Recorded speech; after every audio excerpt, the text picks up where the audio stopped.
important topic, that is histology of liver.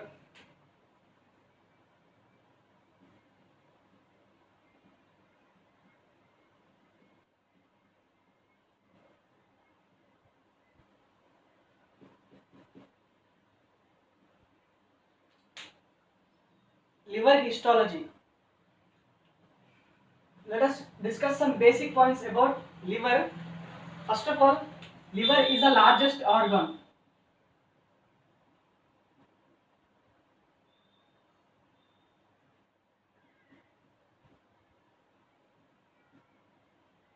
The largest organ in our body, and the main function of liver is detoxification.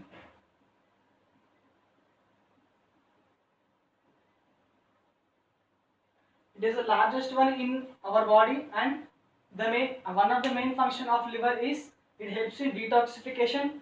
And coming to the weight of the kidney, weight of the liver, it is about 1500 grams or 1.5 kgs. 1500 grams or 1.5 kgs is the weight of liver. And next point is, which is most important point, that is 2.5% of whole body, and this liver weighs 2.5% of the whole body. These are the 4 points, that is largest one in our body and helps in detoxification. And the weight of the liver is about 1500 grams or 1.5 kg, and it consists of the liver occupies 2.5% of weight in our body. And coming to the circulation for the liver, let us consider this is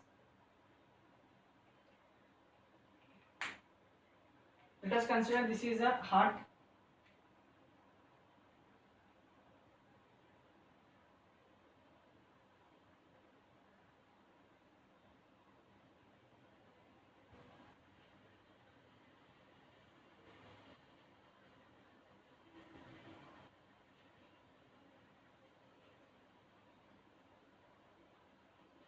This is our heart, and this is right atrium and right ventricle, and left atrium and left ventricle.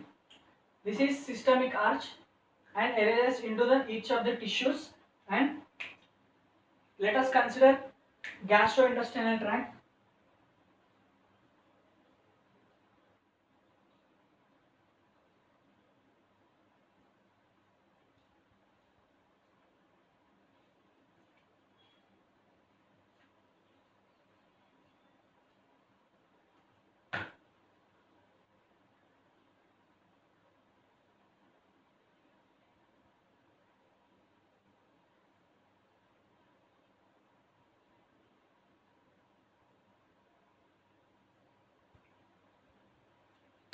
Let us consider this is a gastrointestinal tract, and it is a stomach, and this is a small intestine, and which is enclosed by large intestine. And here it is a spleen, and there is also a pancreas. There is a pancreas which is situated at left side of our gastrointestinal tract, and this is a spleen. And the blood, which there is our main organ, that is liver.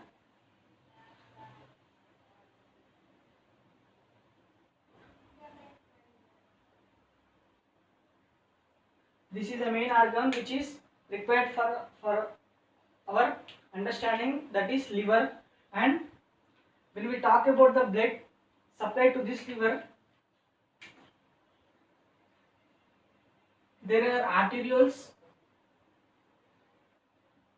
which are coming to the gastrointestinal tract, and the arterioles which are coming to the gastrointestinal tract contains oxygenated blood.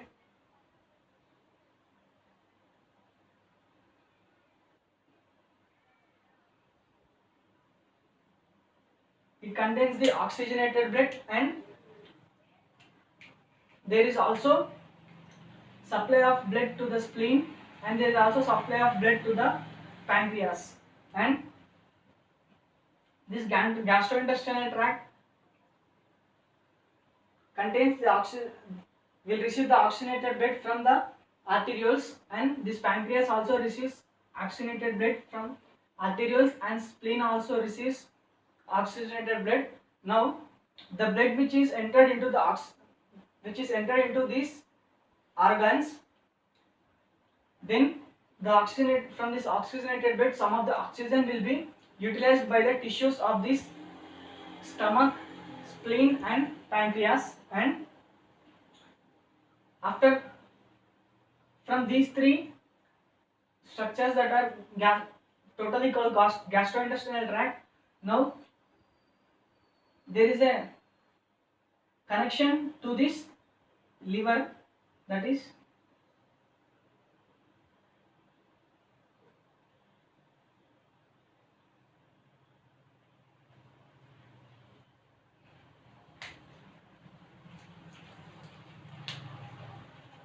from stomach.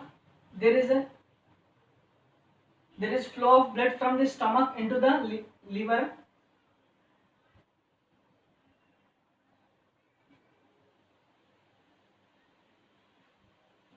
and again there is a flow of blood from spleen to the liver, and again there is a flow of blood from the pancreas to the liver. And when the oxygenated blood is received by these organs, some of the oxygen will get utilized and the percentage of oxygen will be reduced at this stage, and the total amount of the blood which is coming into the liver through this gastrointestinal tract is about 80%. 80% of the blood will be entered into the liver through the gastrointestinal tract, and that is it contains only little amount of oxygen, and there is one more supply of blood to this liver, that is directly from arterioles.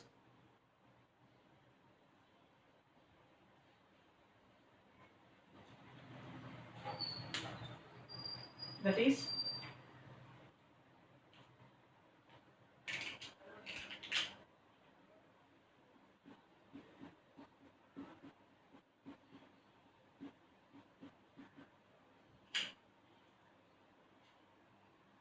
hepatic artery.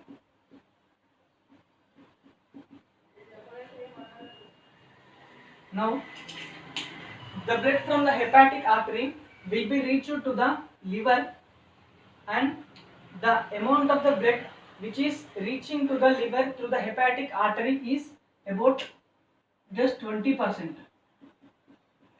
Remaining 80% of the blood is reaching from the gastrointestinal tract, which is less oxygenated when compared to the hepatic artery.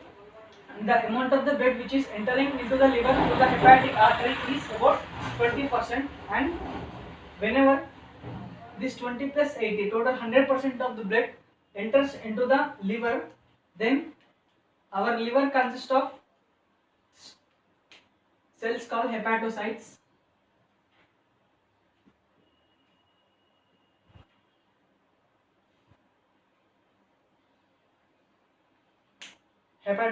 And let us consider these are the hepatocytes.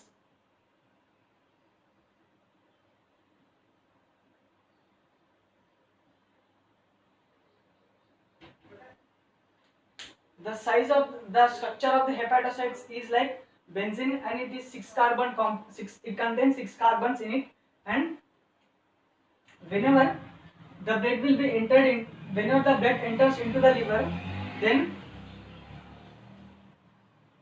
the blood from this gastrointestinal tract and blood from the hepatic artery should reach the hepatocytes of this liver, that is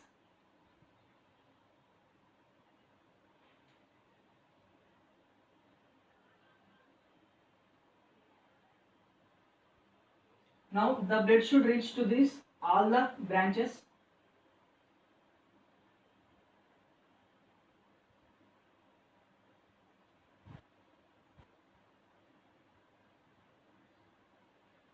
In this way the circulation will take place in the liver, and there is one more structure in hepatocyte, that is central canal. One more structure which is present in the center of the hepatocytes is central canal, and whenever the blood that is from hepatic artery and from gastrointestinal tract will enter into the liver, then the blood from this both will get spreaded into the hepatocytes. When we consider the structure of a hepatocyte,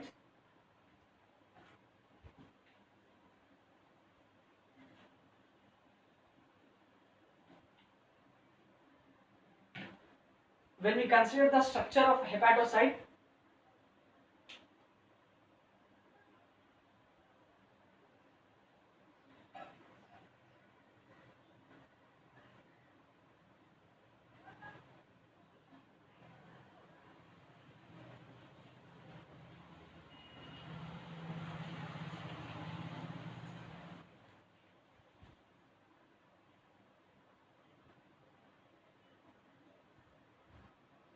okay, let us draw only one.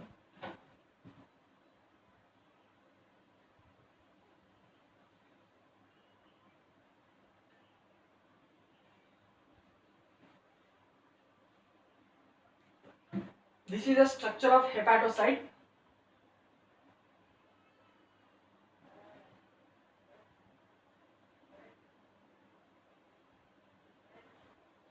Hepatocytes are the structure and functional unit of liver, and these are the hepatocytes. At the central of the hepatocyte there is one canal. The canal which is present at the center is called central canal, and it is present in each and every hepatocyte of the liver. And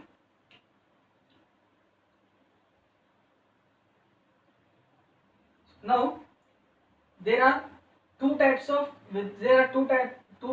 inputs for the liver, and whenever the blood enters into the liver, it enters into the hepatocytes. So there are two inputs for these hepatocytes. The first input is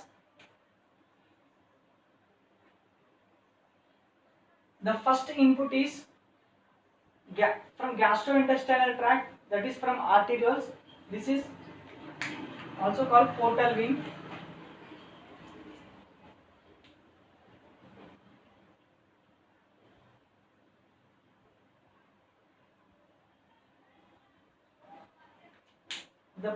This entire blood flow takes place through the portal vein, and there is a branch of portal vein on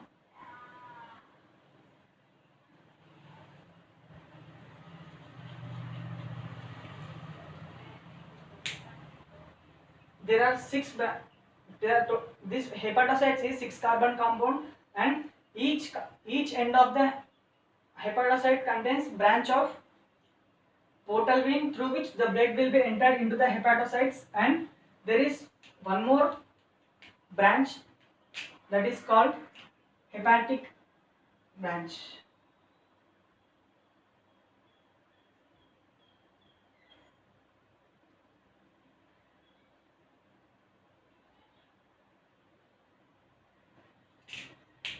There is one more branch through which the oxygenated blood will be entered into the liver, that is through hepatic artery. Till now there are two types of inputs, that are branch of portal vein and branch of hepatic artery, and what is the, let us consider the function of this central vein. This central vein helps in connection between the central part and the central part and peripheral part.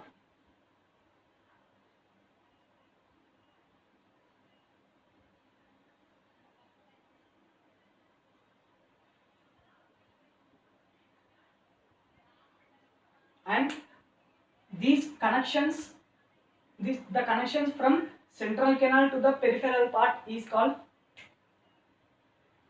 sinusoids.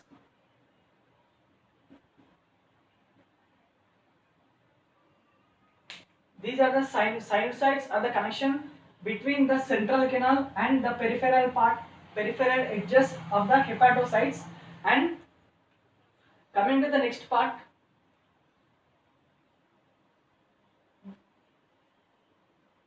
this is total. This structure is called classical lobule.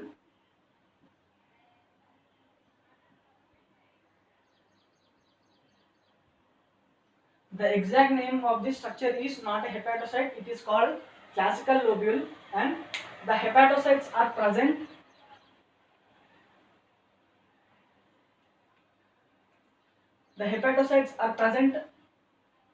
adjacent on either sides of these sinusoids that are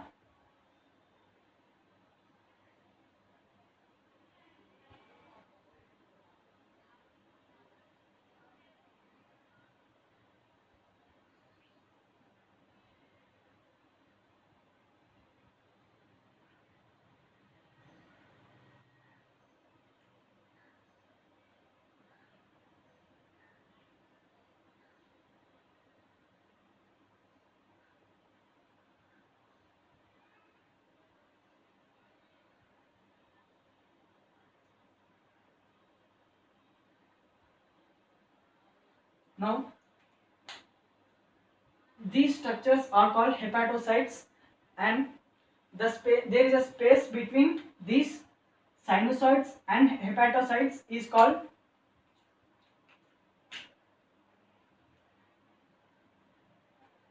this space is called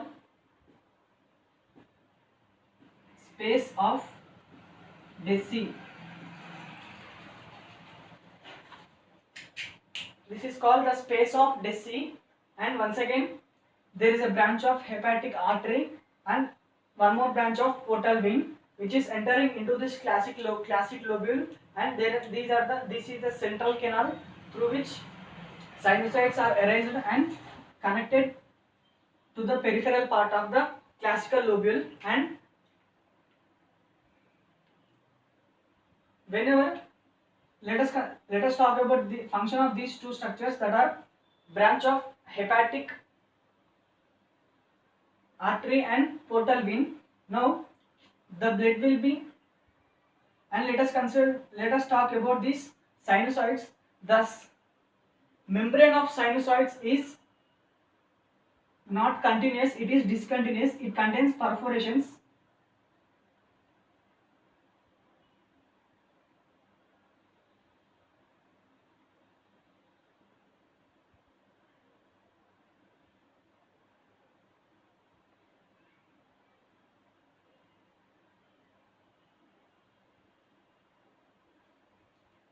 The membrane of sinusoids contain the membrane of this sinusoids is lined by endothelial cells, and between the endothelial cells there are one more type of cells called Kupffer cells.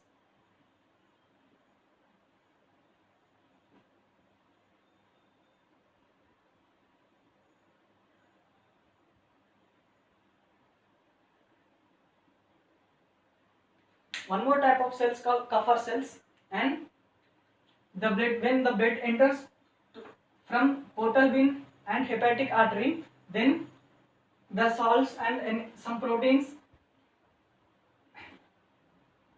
will be entered into the sinusoids. And as I told that the membrane of the sinusoids is porous in nature, and because these are porous, some amount of the plasma will be drained into the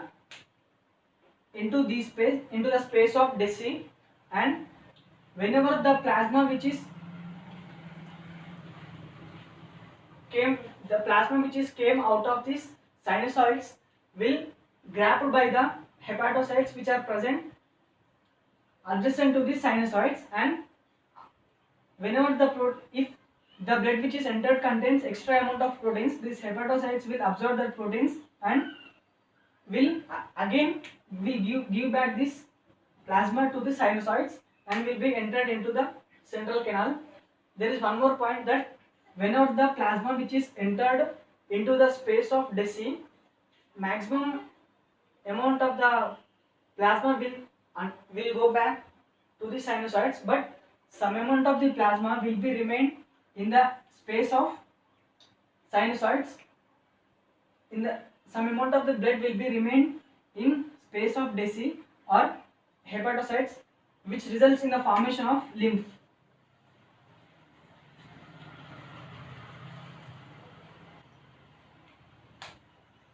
It forms lymph. Lymph is a substance which is formed from the blood which is coming to the sinusoids, and because of the perforations of the membrane of sinusoids, some amount of the plasma will be entered into the hepatocytes and the proteins will be absorbed, and same amount of the plasma will be given back to the sinusoids, but some amount of the plasma will be remained in the hepatocytes. So as a result, it results in the formation of lymph.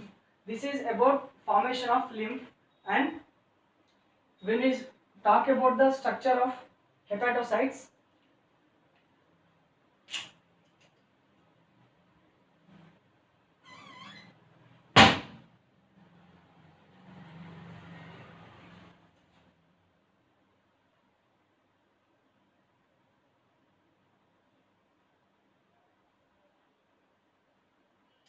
let us consider these are the hepatocytes, and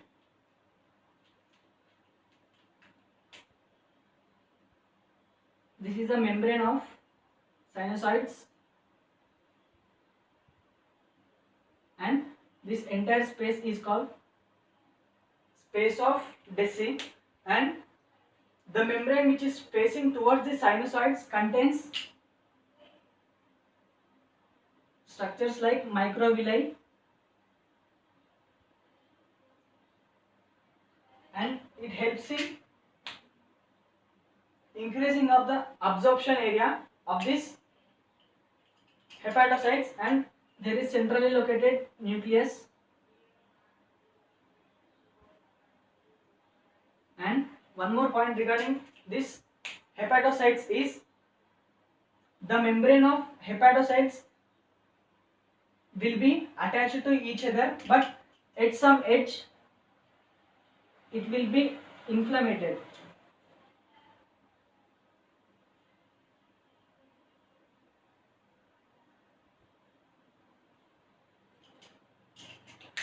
The site where the membrane of the adjacent hepatocytes will be inflamed, then there will be formation of bile. Bile will be formed at this condition. At this stage, the bile will be formed at this position. And coming back to this structure, there are two inputs, that are hepatic artery and portal vein. So the blood will be entered into this, and some amount of the blood will be drained into the space of Deci and will be and will be redistributed to the sinusoids, and the flow of the blood into the hepatocytes is towards the center.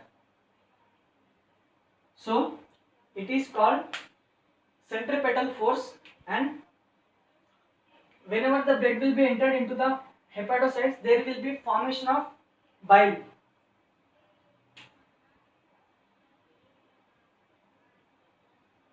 There will be formation of bile, and the pathway of the bile and the direction of the bile which is formed in the hepatocytes will be away from central to the peripheral, and the direction is centrifugal.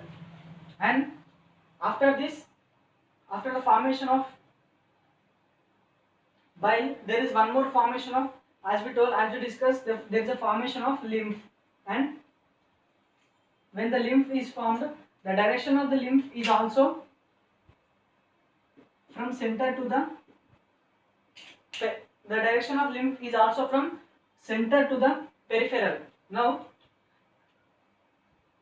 at first I told that there are two inputs to the classical lobule. Now there are again two more outputs. So totally there are four branches.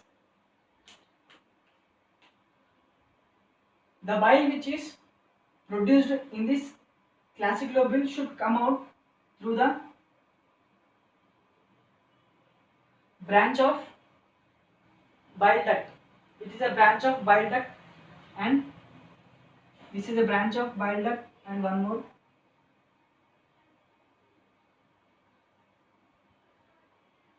It is about branch of a bile duct, and the bile will be entered. The bile from this bile duct, branch of bile duct, will be moved outside, and this entire three structures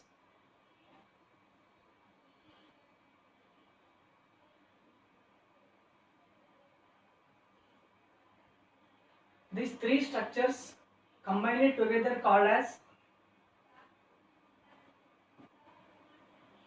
portal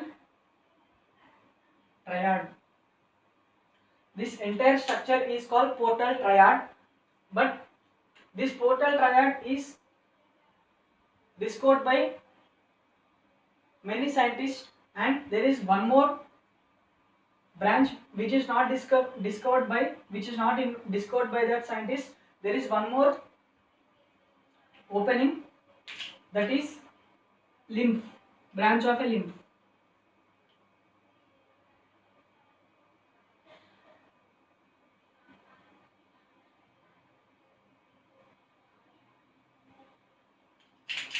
Now this there are four branches. One is hepatic artery, branch of hepatic artery, and branch of portal vein, and branch of bile duct, and branch of lymph node. And this four in combination is called portal tetrad. This is portal tetrad, but majorly we discuss about portal triad, and we do not discuss about portal tetrad. And this is about the classical lobule. And coming back to this structure again, whenever the blood which is entered into the hepatic lobe, whenever the blood is entered into the liver,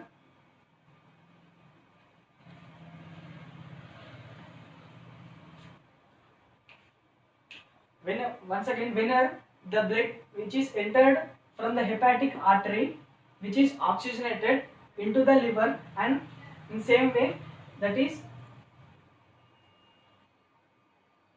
the blood which is entered into the liver through the gastrointestinal tract, that is less oxygenated when compared to the hepatic artery. And whenever the blood which is entered into the liver, where the detoxification takes place, and there is one more outflow.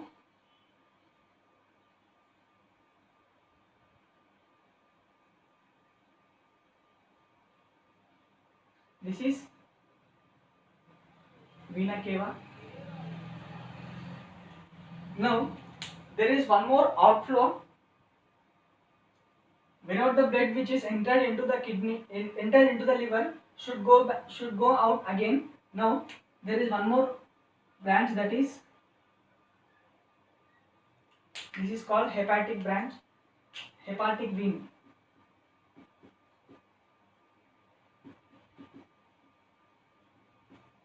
This is the hepatic vein through which the blood which is entered into the liver will be gone out of the liver into the vena cava, from where the blood will be entered into the right atrium and will be entered through the lungs, where the exchange of gases takes place. And this is about internal structure of a liver. And there is one more term, that is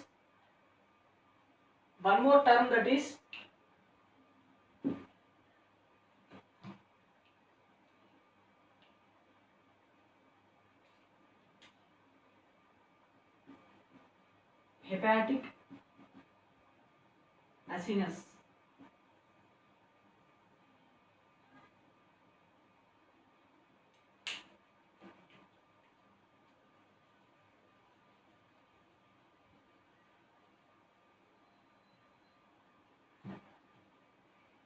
One more terminology, that is hepatic acinus. What is hepatic acinus? Let us discuss. This is a classic lobule, and these three are the classic lobules. These three are the classic lobules in which it contains branches.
And these are the sinusoids. And when we consider the hepatocytes,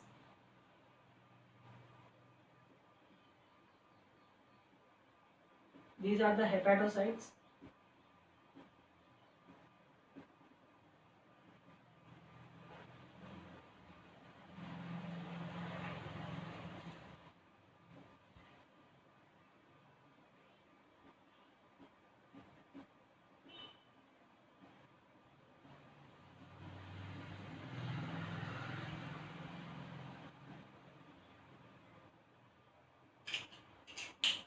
This is a structure of classic lobule, and we are discussing about hepatic acinus.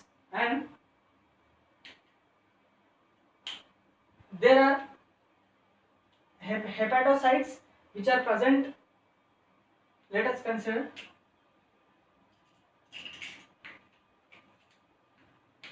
This is a central canal, and this is one side of this is a one side of classical lobule, and it contains hepatocytes.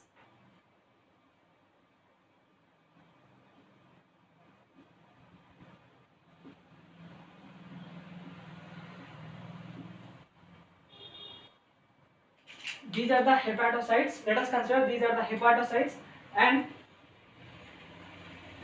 this is important point, that is the hepatocytes which are present. The hepatocytes which are present near to the peripheral region contains more oxygen, and it contains more oxygen, and these are more oxygenated, and thus this zone is called zone 1. this zone is called zone 1. What is zone 1 means? The hepatocytes which are present near the peripheral region of classic lobule contains more amount of oxygen, and these are more oxygenated cells. These are called zone 1 cells, and the hepatocytes which are present next to this zone is called zone 2 cells, and these are less oxygenated when compared to the zone 1, and the hepatocytes which are present near to the central canal is zone 3 cells, and these are it contains these the cells which are present near to the central canal contains less amount of oxygen, so oxygen is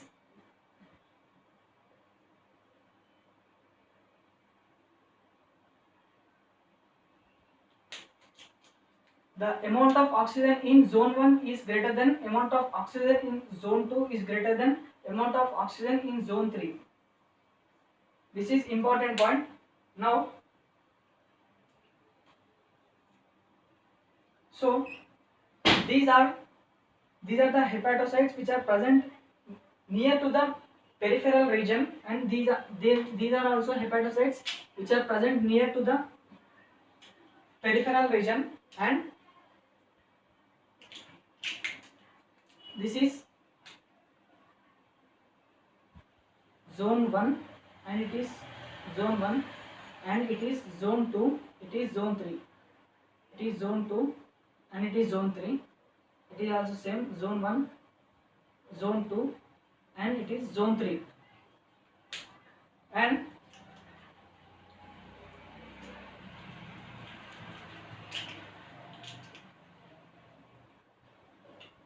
when we talk about the structure, that is, it is a diamond structure.